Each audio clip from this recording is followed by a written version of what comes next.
Pinakulong ng House Quad Committee sa Quezon City Police District Station 6 si Police Colonel Hector Grijaldo. Kasunod ito ng pagkontempt ulit ng Quadcom kay Grijaldo. Ayaw niya kasing sagutin kung totoong pinilit siyang kumpirmahin na may reward system sa war on drugs noong Administrasyong Duterte.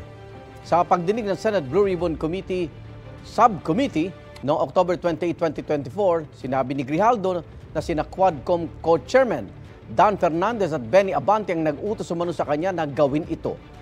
Dati na itong itinanggi ng dalawang kongresista. Mula noong December 14, nakadetain na sa Kamara si Grijaldo dahil sa paulit-ulit niyang hindi pagsipot sa Quadcom hearings.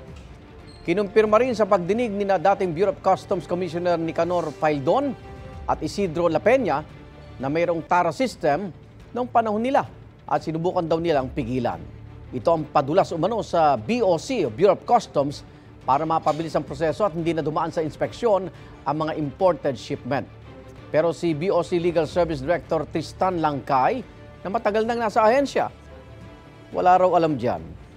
Ayon kay dating Customs Intelligence Officer Jimmy Guban, kasama raw sa mga nakakalusot sa TARA system ay mga shabu shipment.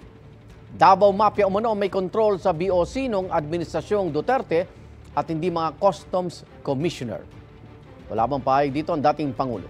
Susunod na ipapatawag ng Quadcom ang kasalukuyang BOC Commissioner na si Bienvenido Rubio para sa investigasyon sa umano'y TARA system. Igan, mauna ka sa mga balita, mag-subscribe na sa GMA Integrated News sa YouTube para sa iba't ibang ulat sa ating bansa.